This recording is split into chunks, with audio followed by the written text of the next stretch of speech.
ಈ ಪತ್ರಿಕಾಗೋಷ್ಠಿಯನ್ನು ನಮ್ಮ ಮುಖಂಡರಾದಂಥ ಚಂದ್ರಶೇಖರ್ ಕೊಡಬಾಗಿ ಸರ್ ಅವರು ನಡೆಸುತ್ತಾರೆ. ಅವ್ರ ಜೊತೆಗೆ ಅಹಿಂದ ಮುಖಂಡರಾದಂಥ ಎಸ್ ಎಂ ಪಟೇಲ್ ಗಿಡಾರ್ ಸಾಹೇಬರು ಇಲ್ಲಿ ಉಪಸ್ಥಿತಿದ್ದಾರೆ. ಹಾಗೂ ಇನ್ನೊಬ್ಬರು ನಮ್ಮ ಅಹಿಂದ ಮುಖಂಡರಾದಂಥ ಸೋಮನಾಥ್ ಕಳಿಮನಿ ಸರ್ ಕೂಡ ಉಪಸ್ಥಿತಿದ್ದಾರೆ. ಅದೇ ರೀತಿಯಾಗಿ ಯುವ ನಾಯಕರಾಗಿರುವಂಥ ಶ್ರೀನಾಥ್ ಪೂಜಾರಿ ಇಲ್ಲಿ ಉಪಸ್ಥಿತಿದ್ದಾರೆ. ಅದೇ ರೀತಿಯಾಗಿ ಇನ್ನೊಬ್ಬರು ನಮ್ಮ ಹಿರಿಯರಾದಂಥ ಹಡಪನ ಸಾಲ್ಗಾಲ್ ಇಲ್ಲಿ ಉಪಸ್ಥಿತಿದ್ದಾರೆ. ನಮ್ಮ ರೈತ ಸಂಘ ಅಧ್ಯಕ್ಷರಾದಂಥ ಹಿರೇಗೌಡರ ಇಲ್ಲಿ ಉಪಸ್ಥಿತಿದ್ದಾರೆ. ಅದೇ ರೀತಿಯಾಗಿ ಮುರುಗೌಡ ಪಾಟೀಲ್ ಸರ್ ಇಲ್ಲಿ ಉಪಸ್ಥಿತಿದ್ದಾರೆ. ಮಹಾನಗರ ಪಾಲಿಕೆ ಸದಸ್ಯರಾದಂಥ ಕುಮಾರಿ ಆರ್ತಿ ಶಾಪುರ್ ಅವರು ಕೂಡ ಇಲ್ಲಿ ಉಪಸ್ಥಿತಿದ್ದಾರೆ. ಜನವಾದಿ ಮಹಿಳಾ ಸಂಘಟನೆ ವತಿಯಿಂದ ಅನ್ಸೂಯ ಮೇಡಮ್ ಅವರು ಇಲ್ಲಿ ಉಪಸ್ಥಿತಿದ್ದಾರೆ. ನಾವು ಈ ವಿಜಯಪುರದಲ್ಲಿ ಒಂದು ಪತ್ರಿಕಾಗೋಷ್ಠಿ ಕರೆಯಲು ಪ್ರಮುಖ ಕಾರಣ ಏನಪ್ಪಾ ಅಂದ್ರೆ ಇತ್ತೀಚಿನ ಒಂದು 3-4 ದಿನಗಳ ಹಿಂದೆ ಸಂಸತ್ತಿನಲ್ಲಿ ಮಾನ್ಯ ಗೃಹ ಮಂತ್ರಿಗಳಾದಂಥ ಅಮಿತ್ ಶಾ ಅವರು ಡಾಕ್ಟರ್ ಅಂಬೇಡ್ಕರ್ ಒಬ್ಬರು ಸಂವಿಧಾನ ಶಿಲ್ಪಿ, ಅವರು ಕೇವಲ ನಮ್ಮ ಭಾರತಕ್ಕೆ ಮಾತ್ರ ಸೀಮಿತ ಅಲ್ಲ, ನಾವು ಭಾರತ ರತ್ನ ಅಂತೇಳಿ ಕರೆದ್ರೆ ಅದು ಕೇವಲ ಇನ್ನೂ ಸಣ್ಣದಾಗತ್ತ. ಅವರು ನಾವು ವಿಶ್ವರತ್ನ ಅಂತೇಳಿ ನಾವು ಎಲ್ಲರೂ ವಿಶ್ವನೇ ನಾವು ಸ್ವೀಕಾರ ಮಾಡಿದ್ವಿ. ನಮ್ಮ ಭಾರತೀಯ ನಾಗರಿಕರು ಯಾರೂ ಇಂಥ ಅಮಿತ್ ಶಾ ಅವರ ಹೇಳಿಕೆಯನ್ನ ಸ್ವೀಕಾರ ಮಾಡುವಂತ ಒಂದು ಹೇಳಿಕೆ ಅಲ್ಲ. ಇದನ್ನು ನಾವು ಎಲ್ಲರೂ ಪ್ರತಿಯೊಬ್ಬ ನಾಗರಿಕರಿಗೆ ಪ್ರಜಾಪ್ರಭುತ್ವದಲ್ಲಿ ವಾಸಿಸ್ತಾ ಇದ್ದಾನೆ ಅಂತಂದ್ರೆ ಅದರ ಕೊಡುಗೆ ಡಾಕ್ಟರ್ ಬಾಬಾ ಸಾಹೇಬ್ ಅಂಬೇಡ್ಕರ್ ಸಾಹೇಬ್ರ ಒಂದು ಆಶೀರ್ವಾದ ಅಂತ ನಾವು ಹೇಳ್ಬೋದು. ನಾವು ಎಲ್ಲರೂ ಅವರ ಹೆಜ್ಜೆಯಲ್ಲಿ ಅವರ ಮಾರ್ಗದರ್ಶನದಲ್ಲಿ ಇವತ್ತು ಪ್ರತಿಯೊಂದು ಸಂಘ ಸಂಸ್ಥೆಗಳಿರ್ಬೋದು, ಸರ್ಕಾರ ನಡೀತಾ ಇರೋದು ಅವರ ಮಾರ್ಗದರ್ಶನದಲ್ಲಿ, ಕಾನೂನಿನ ಚೌಕಟ್ಟಿನಲ್ಲಿ, ಅಂತ ಕಾನೂನಿನ ಚೌಕಟ್ಟಿನಲ್ಲಿ ಸಂವಿಧಾನದ ಅಡಿಯಲ್ಲಿ ತಾವು ಏನಪ್ಪಾ ಅಂದ್ರೆ ಜವಾಬ್ದಾರಿಯುತ ಒಂದು ನಮ್ಮ ಭಾರತದ ಒಂದು ಹೋಮ್ ಮಿನಿಸ್ಟರ್ ಆಗಿ ಇಂಥ ಹೇಳಿಕೆಗಳನ್ನ ಕೊಟ್ರ ಇದನ್ನ ಯಾರು ನಾವು ಸ್ವೀಕಾರ ಮಾಡಂಗಿಲ್ಲ. ಇದರ ವಿರುದ್ಧ ಏನಪ್ಪಾ ಅಂದ್ರ ಎಲ್ಲಾ ಪ್ರಗತಿಪರ ಸಂಘಟನೆಗಳು, ಆ ಸಂಘಟನೆ ಈ ಸಂಘಟನೆ ಅಲ್ಲ, ಎಲ್ಲ ಅಹಿಂದ ಇರ್ಬೋದು, ಏನಪ್ಪಾ ದಲಿತ ಸಂಘರ್ಷ ಸಮಿತಿ ಇರ್ಬೋದು, ರೈತ ಸಂಘಟನೆಗಳಿರ್ಬೋದು, ಮಹಿಳಾ ಸಂಘಟನೆ ಇರ್ಬೋದು, ವಿದ್ಯಾರ್ಥಿ ಘಟಕಗಳಿರ್ಬೋದು, ಎಲ್ಲಾ ಸಂಘಟನೆಗಳು ಒಮ್ಮತದಿಂದ ನಾವೆಲ್ಲರೂ ಈ ಗೃಹ ಮಂತ್ರಿಗಳ ವಿರುದ್ಧ ಏನಪ್ಪಾ ಅಂದ್ರ ಧ್ವನಿಯನ್ನ ಎತ್ತಾ ಇದ್ದೀವಿ. ನಾಳೆ ಏನಪ್ಪಾ ಅಂದ್ರೆ ಸಿದ್ದೇಶ್ವರ ದೇವಸ್ಥಾನದಿಂದ ಮಾನ್ಯ ಜಿಲ್ಲಾಧಿಕಾರಿಗಳ ಕಚೇರಿವರೆಗೂ ಏನಪ್ಪಾ ಅಂದ್ರೆ ಬೃಹತ್ ಪ್ರತಿಭಟನೆ ಮೂಲಕ ನಾವೆಲ್ಲರೂ ಪಾದಯಾತ್ರೆ ಮಾಡ್ತಾ ಇದ್ದೇವೆ. ಅದಕ್ಕೆ ಮಾಧ್ಯಮ ಮಿತ್ರರು ಎಲ್ಲರೂ ತಾವೆಲ್ಲರೂ ಏನಪ್ಪಾ ಅಂದ್ರ ಈ ಹೇಳಿಕೆಯನ್ನ ಖಂಡಿಸ್ತಾ ತಾವು ಇದನ್ನ ವಿಶ್ವಾದ್ಯಂತ ಸುದ್ದಿ ಹಾಕ್ಬೇಕು. ಕೇವಲ ಇದು ನಮ್ಮ ಭಾರತದಲ್ಲ, ಒಬ್ಬ ಇಂಥ ಜವಾಬ್ದಾರಿಯುತ ಹೋಮ್ ಮಿನಿಸ್ಟರು ಈ ತರ ಒಬ್ಬರು ಸಂವಿಧಾನಕ್ಕೆ ಒಂದು ಶಕ್ತಿಯನ್ನು ಕೊಟ್ಟಂತ ಒಬ್ಬರು ಮಹಾನ್ ನಾಯಕರ ವಿರುದ್ಧ ಹೇಳಿಕೆ ಕೊಡ್ತಾರೆ ಅಂದ್ರೆ ಅದನ್ನ ವಿಶ್ವ ಮಟ್ಟದಲ್ಲಿ ಇದನ್ನ ಗುರುತ ಆಗ್ಬೇಕು ಅಂತ ಹೇಳಿ ನಮ್ಮ 2 ಮಾತುಗಳಿದಾವೆ. ದಯವಿಟ್ಟು ಎಲ್ಲ ಮಾಧ್ಯಮ ಮಿತ್ರರು ಏನಪ್ಪಾ ಅಂದ್ರ ಇದನ್ನ ಬೆಳಕಿಗೆ ತರಬೇಕು ಅಂತ ಹೇಳಿ ನಮ್ಮ ಮನವಿ. ಜನವಾದಿ ಮಹಿಳಾ ಸಂಘಟನೆಯ ಜಿಲ್ಲಾ ಕಾರ್ಯದರ್ಶಿಗಳು, ಮಹಿಳಾ ಸಂಘಟನೆ ಕಾರ್ಯದರ್ಶಿಗಳು, ಮಹಿಳೆಯರು ಇಷ್ಟು ಜನ ನಡು ನಾವು ಕೂತೇವೆ ಅಂತಂದ್ರೆ ಅಂಬೇಡ್ಕರ್ ಅವ್ರು ನಮ್ಗೊಂದು ಕಾನೂನು ಕೊಟ್ಟಾಗೆ ನಾವು ಕುಂತೀವ್ರಿ.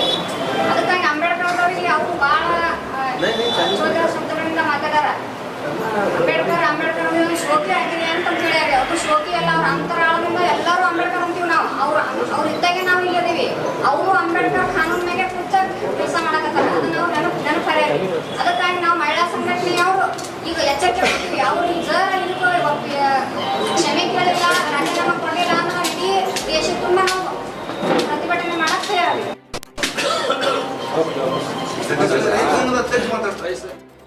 ಏನು ಪಾರ್ಲಿಮೆಂಟ್ ಹೌಸ್ನಲ್ಲಿ ಆದಂಥ ಘಟನೆಯನ್ನು ಖಂಡಿಸಿ ಇವತ್ತು ದೇಶಾದ್ಯಂತ ಏನು ಪ್ರತಿಭಟನೆಗಳು, ಹೋರಾಟಗಳು, ಚಳವಳಿಗಳು ನಡೀತಾವೆ. ಈ ನಿಮಿತ್ತವಾಗಿ ಇವತ್ತು ಹಮ್ಮಿಕೊಂಡಂಥ ಇವತ್ತು ಹಮ್ಮಿಕೊಂಡಂಥ ಕಾರ್ಯಕ್ರಮ ವಿವರವನ್ನು ಈಗಾಗಲೇ ನಮ್ಮ ವೇದಿಕೆ ಮೇಲಿದ್ದಂಥ ಎಲ್ಲ ನಾಯಕರು ಹೇಳಿದ್ದಾರೆ. ಬಿಜಾಪುರ ಜಿಲ್ಲೆಗೆ ಸೀಮಿತವಾದಂಥ ಮಾತಂದ್ರೆ ಇದು ಮೀಸಲು ಕ್ಷೇತ್ರದಿಂದ ಆರಿಸಿ ಬಂದಂಥ ಹಾಗೂ ಭಾರತೀಯ ಜನತಾ ಪಕ್ಷದಲ್ಲಿ SC ಮೋರ್ಚಾದ ಅಧ್ಯಕ್ಷ ಸ್ಥಾನ ವಹಿಸಿಕೊಂಡಂಥ ನಮ್ಮ ಸಮಾಜದ ನಾಯಕರು ಬಾಬಾ ಸಾಹೇಬರಿಗೆ ಆದಂಥ ಅವಮಾನವನ್ನು ಪಕ್ಷದ ಹಿತದೃಷ್ಟಿ, ತಮ್ಮ BJP ಪಕ್ಷದ ಹಿತದೃಷ್ಟಿಯಿಂದ ಸಮರ್ಥಿಸಿಕೊಳ್ಳುವುದು ಬಹಳ ಕಠಿಣವಾದಂಥ ನಿರ್ಧಾರ. ತಾವು ಮೊದಲು ತಮ್ಮ ಸಮಾಜ, ತಾವೆಲ್ಲಿದ್ದೀರಿ, ಎಲ್ಲಿಂದ ಬಂದಿರಿ, ಇದನ್ನ ಗಂಭೀರವಾಗಿ ತಾವು ಆತ್ಮಾವಲೋಕನ ಮಾಡ್ಕೊಳ್ಬೇಕು. ಒಂದು ವೇಳೆ ಕಾರಜೋಳ ಸಾಹೇಬರು, ಜಿಗ್ಜನಿ ಸಾಹೇಬರು, ಈ SC ಮೋರ್ಚಾದ ಕಾರಜೋಳ ಸಾಹೇಬರ ಚಿರಂಜೀವಿ ಆದಂಥ ಉಮೇಶ್ ಅವರು ಏನು ತಮ್ಮ ಪಕ್ಷದ ನಿಲುವಿನ ಬಗ್ಗೆ ಸಮರ್ಥಿಸಿಕೊಂಡು ಅಮಿತ್ ಶಾ ಅವರ ಹೇಳಿಕೆಯನ್ನು ಸಮರ್ಥಿಸಿಕೊಂಡು ಇನ್ನು ಮುಂದೆ ಏನಾದರೂ ಹೇಳಿಕೆಯನ್ನು ಕೊಟ್ಟರೆ ಈ ನಮ್ಮ ಅಂಬೇಡ್ಕರ್ ವಾದಿಗಳು ಎಲ್ಲ ಸಂಘಟನೆಗಳು ಒಂದೇ ಜಾತಿ ಸೀಮಿತವಾದಂಥ ಸಂಘಟನೆ ಅಂತ ಹೇಳಲ್ಲ, ಇಡೀ ಬಿಜಾಪುರದ ಎಲ್ಲ ನಾಗರಿಕ ಸಮಾಜದವರು ತಮ್ಮ ಮನೆ ಮುಂದೆ ಧರಣಿ ಮಾಡಬೇಕಾಗುತ್ತೆ. ತಾವು ಎಚ್ಚರಿಕೆಯಿಂದ ಇರಬೇಕು, ಹೇಳಿಕೆಯನ್ನು ಕೊಡಬೇಕು. ಯಾಕಂದರೆ ಇವತ್ತು ದೇಶದಲ್ಲಿ ಇಡೀ ವಿಶ್ವವೇ ಹೇಳ್ತಾ ಇದೆ ಅಮಿತ್ ಶಾ ಅವರು ತಪ್ಪು ಮಾಡಿದ್ದಾರೆ. ಆ ತಪ್ಪನ್ನು ಇಡೀ ಎಲ್ಲ ಜನರು ಹೇಳ್ತಾ ಇರುವಾಗ ನೀವು ಒಂದು ಆ ಸಮುದಾಯದಲ್ಲಿ ಹುಟ್ಟಿದವರು ನೀವು ಅದನ್ನು ಸಮರ್ಥಿಸಿಕೊಂಡ್ರೆ ಎಷ್ಟು ನಾಚಿಕೆಗೆ ಇಡ್ತಾನ ಇದು. ಅದಕ್ಕೆ ದಯವಿಟ್ಟು ನಾವು ಸುಧಾರಿಸಿಕೊಂಡು ಈ ಸಮರ್ಥನೆ ಕೊಡೋದನ್ನು ಹಿಂದಕ್ಕೆ ಪಡೆದು ಮತ್ತೆ ಏನಾದರೂ ನೀವು ಸಮರ್ಥಿಸಿಕೊಂಡು ಹೇಳಿಕೆಯನ್ನು ಕೊಟ್ಟರೆ ನಿಮ್ಮ ಮನೆ ಮುಂದೆ ಧರಣಿ ಮಾಡಿ ನಿಮ್ಮ ಏನು ಸಂಸದರು ಇದ್ದೀರಿಬ್ರು ಆ ಒಂದು ಸಂಸದ ಸ್ಥಾನವನ್ನು ತಿಳಿಸಬೇಕಾಗುವವರೆಗೆ ನಾವು ಬಿಡಲ್ಲ ಅಂತ ಹೇಳಿ ಎಚ್ಚರಿಕೆಯನ್ನು ಕೊಡ್ತಾ ಇದ್ದೇವೆ. ಎಲ್ರಿಗೂ ನಮಸ್ಕಾರ. ಬಂಧುಗಳೇ, ಬಾಬಾ ಸಾಹೇಬ್ ಅಂಬೇಡ್ಕರ್ ಅವರ ಅಸ್ಮಿತೆಗೆ ಧಕ್ಕೆ ತರುವ ರೀತಿಯಲ್ಲಿ ವ್ಯಂಗ್ಯಭರಿತವಾಗಿ ಮಾತನಾಡಿರ್ತಕ್ಕಂಥ ಅಮಿತ್ ಶಾ ಅವರನ್ನ ನಾವು ಖಂಡಿಸುವುದರೊಂದಿಗೆ ಕೇವಲ ಖಂಡಿಸಿ ನಾವು ಹೇಳಿಕೆ ಕೊಟ್ಟ ಅವರೇ ಸುಮ್ಮನೆ ಕೂತ್ಕೊಳ್ಳೋಕೆ ಆಗಲ್ಲ.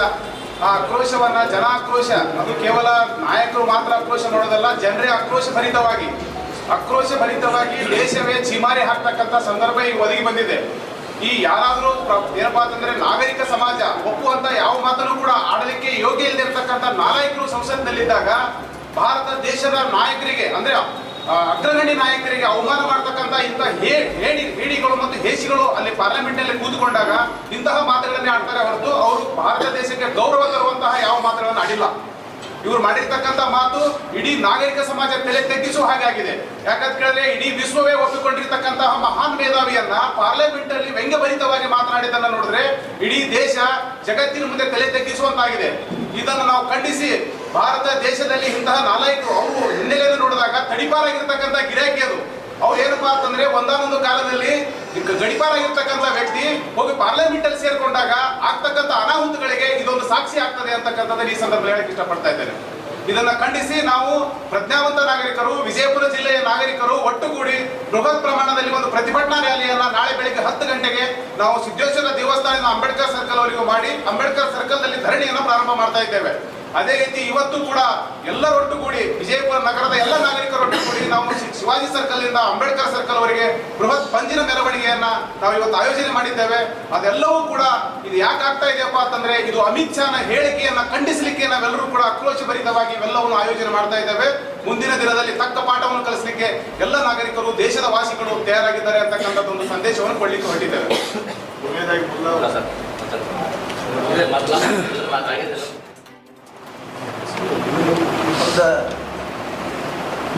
ಈ ದೇಶವೇ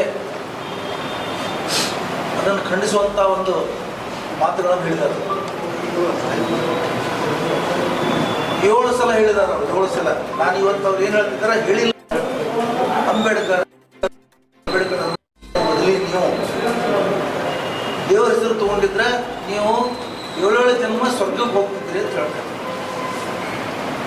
ಮತ್ತು ನೀವು 100 ಸಲ ಮೋದಿ ಮೋದಿ ಮೋದಿ ಬೆಳಗಿನ ಸಂಜೆ ತನ ಮೋದಿ ಮೋದಿ ಮೋದಿ ಮತ್ತು ನೀವು ಎಲ್ಲಿ ಯಾವ ಸ್ವಪ್ನಕ್ಕೆ ಹೋದ್ರೆ ನಲ್ಕೋಗಿ ಹೋಗ್ತೀರಿ.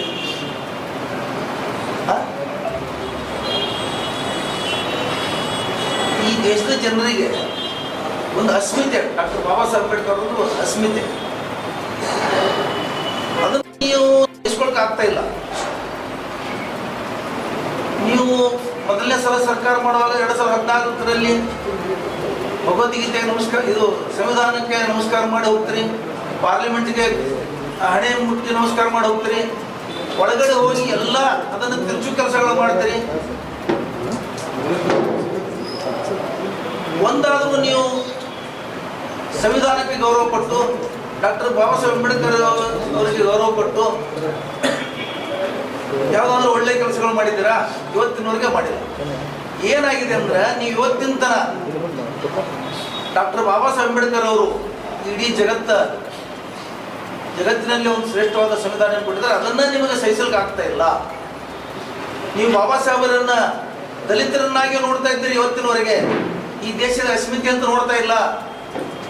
ಇದನ್ನು ನಾವು ಖಂಡಿಸ್ತೀವಿ ಸಂದರ್ಭದಲ್ಲಿ. ನಿಮಗೆ ಒಳಗಿಂದ ಹೊರಗೆ ಬಂದದ. ಈಗಾಗಲೇ ನಮ್ಮ ಮುಖ್ಯಮಂತ್ರಿಗಳು ಇದನ್ನು ಪ್ರತಿಭಟಿಸಿ ಗೃಹ ಮಂತ್ರಿಗಳಿಗೆ ಪತ್ರ ಬರೆದಾರೆ ಓಪನ್ ಆಗಿ ನೇರವಾಗಿ. ನಿಮ್ಮ ಒಳಗಿನ ಸತ್ಯ ಹೊರಗೆ ಬಂದಿದೆ. ಇವತ್ತಿನವರೆಗೆ ನೀವೇನು ಅದಿಮುಟ್ಟಿದ್ರೆ 10 ವರ್ಷಗಟ್ಟಲೆ ಅದು ಸತ್ಯ ಹೊರಗೆ ಬಂದು ಪಾರ್ಲಿಮೆಂಟದಲ್ಲಿ ವಾಚಿಸಿದ್ರಿ ನೀವು. ಅದನ್ನು ಖಂಡಿಸಲಿಕ್ಕೆ ನಾವು ನಾಳೆ ಎಲ್ಲ ಸಂಘಟನೆಗಳ ವತಿಯಿಂದ ಒಂದು ಬೃಹತ್ ಪ್ರತಿಭಟನೆಯನ್ನು ನಾವು ಹಮ್ಮಿಕೊಂಡಿದ್ದೀವಿ. ಈಗ ಅದ್ರ ಜೊತೆ ಇನ್ನೊಂದು ನಿಮ್ಗೆ ಹೇಳೋದಂದ್ರೆ, ನಿನ್ನಿನ ದಿವಸ ಪಾರ್ಲಿಮೆಂಟ್ ಭವನದ ಎದುರುಗಡೆ ಬಾಬಾ ಸಾಹೇಬ್ ಅಂಬೇಡ್ಕರ್ ಅವರು ಫೋಟೋ ಹಿಡ್ಕೊಂಡು ಪ್ರತಿಭಟನೆ ಮಾಡ್ತಿರುವಂತಹ ನಮ್ಮ ವಿರೋಧ ಪಕ್ಷದ ನಾಯಕರು ಮತ್ತು ಎಲ್ಲ ಸಂಸದರು ಪ್ರತಿಭಟನೆ ಮಾಡುವಾಗ ನೀವು ಅವ್ರಿಗೆ ಎದುರುವಾಗಿ ಅವ್ರಿಗೆ ವಿರುದ್ಧ ಮಾಡ್ಲಿಕ್ಕೆ ನೀವು ಓಪನ್ ಆಗಿ ಎದುರುಗಡೆ ಬರ್ತೀರಂದ್ರೆ ಎಂತ ನಾಚಿಕೆ ಹಿಡ್ತಾನ. ಮತ್ತು ನೀವು ಅಮಿತ್ ಶಾ ಅವರ ಈ ಹೇಳಿಕೆಯನ್ನ ಇದೇನು ವಿಷಯ ಇವತ್ತು ಚರ್ಚೆ ಆಗ್ತದೆ ಅದನ್ನು ಬೇರೆ ಕಡೆ ತಲುಪಿಸಲಿಕ್ಕೆ ಅದನ್ನು ಡೈವರ್ಟ್ ಮಾಡ್ಲಿಕ್ಕೆ ನೀವು ಇಂಥದ್ದು ನೀಚ ಕೆಲಸಕ್ಕೆ ಇಳಿದಿದ್ದೀರಿ. ಈ ದೇಶವೇ ತಲೆ ತಗ್ಗಿಸಂತ ಕೆಲಸ ಮಾಡಿದ್ದೀರಿ. ಪಾರ್ಲಿಮೆಂಟ್ ಭವನದಲ್ಲಿ ಜಗಳ ಮಾಡ್ತೀರಿ, ಗುಂಡಾಗಿರಿ ಮಾಡ್ತೀರಿ. ನೀವು ಇವತ್ತ ಒಬ್ಬ MP ಹೇಳ್ತಾನೆ, ನನಗೆ ರಾಹುಲ್ ಗಾಂಧಿ ಅವರಿಂದ ಗಾಯ ಆಯ್ತು. ಹ್ಯಾಂಗಾಯ್ತು ಅಂತ ಕೇಳಿದ್ರೆ, ರಾಹುಲ್ ಗಾಂಧಿ ಯಾರಿಗೋ MP ನುಗ್ಸಂತ ಅವ ಬಂದು ಇವ್ರ ಮೇಲೆ ಬಿದ್ದಂತ ಗಾಯ. ಎಂತ ಬಾಲಿಶ್ ಹೇಳಿಕೆಗಳು, ಎಂತ ಬಾಲಿಶ್ ವಿಷಯ ತಗೊಂಡು ಹೋಗಿ ಅವ್ರ ಮೇಲೆ ಕೇಸ್ ಹಾಕಲು ಪ್ರಯತ್ನ ಮಾಡ್ತೀರಿ. ಇವತ್ತ ರಾಹುಲ್ ಗಾಂಧಿ ಅವರು ಯಾವ ತರ ಇಡೀ ದೇಶ ನೋಡ್ತಾ ಇದೆ. ಇವತ್ತ ರಾಹುಲ್ ಗಾಂಧಿ ಅವರೊಂದು ಆಶಾಕಿರಣ ಈ ದೇಶಕ್ಕೆ. ಅಂಥವ್ರು ಪಾರ್ಲಿಮೆಂಟ್ ಗೇಟ್ನಲ್ಲಿ ದಾಖಲೆ ಮಾಡಲಿಕ್ಕೆ ಸಾಧ್ಯ ಇದೆಯಾ? ನೀವು ಎದುರುಗಡೆ ಬರೋದು ಯಾಕೆ? ಯಾರಾದ್ರೂ ಇವತ್ತಿನವರೆಗೆ ದೇಶದಲ್ಲಿ ಒಂದು ಪ್ರತಿಭಟನೆ ಮಾಡುವಾಗ ವಿರೋಧ ಪಕ್ಷದವರಲ್ಲಿ ಅಥವಾ ವಿರೋಧ ಗುಂಪಿನವರು ಇವತ್ತಿನ ತನ ಪಾರ್ಲಿಮೆಂಟ್ನಲ್ಲಿ ಅಥವಾ ಹೊರಗಡೆ ಯಾವತ್ತೂ ಎದುರಾಗಿಲ್ಲ. ಇವತ್ತು ಎದುರುಗಡೆ ಪಾರ್ಲಿಮೆಂಟ್ ಸದಸ್ಯರನ್ನು ತಗೊಂಡು ಕಳಿಸ್ತೀರಿ ಅಂತ ಹೇಳಿದ್ರೆ ಅಮಿತ್ ಶಾ ಅವ್ರದ್ದು ಎಂಥ ಒಂದು ಕೀಳು ಮಟ್ಟದ ಅವ್ರದ್ದು ವಿಚಾರ ಇದೆ ಅಂತ ತಿಳ್ಕೋಬೇಕು. ಪ್ರಧಾನಿ ನರೇಂದ್ರ ಮೋದಿ ಅವರು ಅದನ್ನ ಎಕ್ಸ್ನಲ್ಲಿ ಅದನ್ನು ಸಮರ್ಥನೆ ಮಾಡ್ಕೊಳ್ಳೋ ಹೋಗ್ತಾರೆ, MP ಗಳ ಸಮರ್ಥನೆ ಮಾಡ್ತಾರೆ. ಇವತ್ತು ಬಾಬಾ ಸಾಹೇಬ್ ಅಭಿಮಾನಿಗಳಿಗೆ ಬಹಳ ನೋವಾಗಿದೆ ಈ ದೇಶದಲ್ಲಿ. ಬಾಬಾ ಸಾಹೇಬ್ ಹೆಸರು ಹೇಳಿದ್ದಕ್ಕೆ ಅವರು ತಿರುಗಿಸ್ತಾ ಇದ್ದಾರೆ ಅಂತ ಹೇಳಿ ಇವರು ಅಮಿತ್ ಶಾ ಅವರು ಪತ್ರಿಕಾ ಹೇಳಿಕೆ ಕೊಡ್ತಾರೆ. ಪಾರ್ಲಿಮೆಂಟ್ದಲ್ಲಿ ರೆಕಾರ್ಡ್ ಇದೆ, ಪಾರ್ಲಿಮೆಂಟ್ನಲ್ಲಿ ವಿಡಿಯೋ ಇದೆ, ಅಲ್ಲಿ ರೆಕಾರ್ಡ್ ಆಗಿದೆ. ಅದನ್ನು ತಿರುಗಿಸ್ತಾರೆ ತಿಳ್ಕೊಂಡು ಪಾರ್ಲಿಮೆಂಟ್ ಹೊರಗೆ ಇವರು ಇವತ್ತು ಅದನ್ನು ಪತ್ರಿಕಾ ಹೇಳಿಕೆ ಕೊಡ್ತಾರೆ. ಇಂಥವೆಲ್ಲ ಪ್ರತಿಭಟಿಸುವ ಸಲುವಾಗಿ, ಇಂಥವೆಲ್ಲ ಕನಸು ಸಲುವಾಗಿ ಮತ್ತು ನಾವು ಬಾಬಾ ಸಾಹೇಬ್ ಅಂಬೇಡ್ಕರ್ ಅವರ ಒಂದು ಅಭಿಮಾನಿಗಳು ಮತ್ತು ಎಲ್ಲ ಹಿಂದೂ ಸಂಘಟನೆ, ಎಲ್ಲ ಪ್ರಗತಿಪರ ಸಂಘಟನೆಗಳು ಕೂಡಿ ನಾವು ನಾಳೆ ಶನಿವಾರ ದಿವಸ ಇಂಥ ಎಲ್ಲ ವಿಷಯಗಳ ಬಗ್ಗೆ ಪ್ರತಿಭಟನೆ ಮಾಡೋದು ಅಷ್ಟೇ ಅಲ್ಲ, ಪಂಜಿನ ಮೆರವಣಿಗೆ ಇದೆ. ಅದ್ರ ಶಿವಾಜಿ ಸರ್ಕಲ್ನಿಂದ ಇವತ್ತು ಸಾಯಂಕಾಲ ಶಿವಾಜಿ ಸರ್ಕಲ್ನಿಂದ ಬಾಬಾ ಸಾಹೇಬರ ಅಂಬೇಡ್ಕರ್ ಸರ್ಕಲ್ ಅವರಿಗೆ ಪಂಜಿನ ಮೆರವಣಿಗೆ ಇದೆ. ನಾಳೆ ಸಿದ್ದೇಶ್ವರ ಗುಡಿಯಿಂದ ಡಾಕ್ಟರ್ ಬಾಬಾ ಸಾಹೇಬ್ ಅಂಬೇಡ್ಕರ್ ಸರ್ಕಲ್ ಅವರಿಗೆ ಒಂದು ಮೆರವಣಿಗೆ ಮಾಡಿ ಅಲ್ಲಿ ನಾವು ಒಂದು ಸತ್ಯಾಗ್ರಹ ಮಾಡ್ತೀವಿ. ಎಲ್ಲಿವರೆಗೆ ಅದು ಸತ್ಯಾಗ್ರಹ ಅಂತ ಕೇಳಿದ್ರೆ, ಅಮಿತ್ ಶಾ ಅವರು ಈ ದೇಶದ ಜನರಿಗೆ ಕ್ಷಮೆ ಯಾಚಿಸ್ಬೇಕು. ಅವರು ನಿಜವಾಗ್ಲೂ ರಾಜೀನಾಮೆ ಕೊಡಬೇಕು. ಅವ್ರು ರಾಜೀನಾಮೆ ಅಂತೂ ಕೊಡೋಂಗಿಲ್ಲ, ಗೊತ್ತಿದೆ. ಅದಕ್ಕೆ ನಾವು ಅವರು ಕ್ಷಮೆ ಯಾಚಿಸಿರಿ ಇವತ್ತು ಬಾಬಾ ಸಾಹೇಬ್ ಅಂಬೇಡ್ಕರ್ ಅವ್ರ ಗೌರವ ಕಾಪಾಡಬೇಕು ಅಂತ ಹೇಳಿ ನಾವು ಅದಕ್ಕೆ ನಾವು ಮೆರವಣಿಗೆ ಮಾಡ್ತಾ ಇದ್ದೀವಿ. ಇನ್ನು ಮುಂದೆ ಶ್ರೀನಾಥ್ ವಿಜಯಮ್ಮ. ಎಲ್ರಿಗೂ ನಮಸ್ಕಾರ. ಪತ್ರಿಕಾಗೋಷ್ಠಿಯ ಉದ್ದೇಶ, ಮೊನ್ನೆ ಲೋಕಸಭೆಯಲ್ಲಿ ಜಗತ್ತಿಗೆ ಅತ್ಯಂತ ಶ್ರೇಷ್ಠವಾದಂಥ ಒಂದು ಸಂವಿಧಾನದ ಮೂಲಕ ಪರಿಚಯ ಆದಂಥ, ದೇಶಕ್ಕೆ ಅಂತ ಒಳ್ಳೆಯ ಸಂವಿಧಾನ ಕೊಟ್ಟಂಥ ಸಂವಿಧಾನ ಶಿಲ್ಪಿ ಬಾಬಾ ಸಾಹೇಬ್ ಅಂಬೇಡ್ಕರ್ ಅವರಿಗೆ ಅತ್ಯಂತ ಅಪಮಾನಕರವಾದಂಥ ಒಂದು ಘಟನೆ ನಡೆದಿದ್ದು ತಮಗೆಲ್ಲ ಗೊತ್ತಿದೆ. ಅಂಬೇಡ್ಕರ್ ಅವರ ಹೆಸರು ಹೇಳೋದು ಕೆಲವೊಬ್ಬರಿಗೆ ವ್ಯಸನವಾಗಿದೆ, ಅಂದರೆ ಕೆಲವೊಬ್ಬರಿಗೆ ಚಟ ಆಗಿದೆ ಅಂತ ಹೇಳಿ ಅತ್ಯಂತ ಹೀನಾಯವಾಗಿ ಈ ದೇಶದ ಗೃಹ ಸಚಿವ ಅಮಿತ್ ಶಾ ಮಾತಾಡಿದ್ದಾರೆ. ಅವರ ಮಾತಿನಿಂದ ಅಂಬೇಡ್ಕರ್ ವಿಚಾರವಾದಿಗಳಿಗೆ, ಅಂಬೇಡ್ಕರ್ ಸಿದ್ಧಾಂತದಲ್ಲಿ ನಡೆಯುತ್ತಿರೋರಿಗೆ ಅಥವಾ ಸಮಾನತೆಯಲ್ಲಿ ವಿಶ್ವಾಸ ಎಲ್ಲರಿಗೂ ದೇಶವಾಸಿಗಳಿಗೆ ಬಹಳಷ್ಟು ಮನಸ್ಸಿಗೆ ನೋವು ಮತ್ತು ಘಾಸಿ ಉಂಟು ಮಾಡಿದೆ.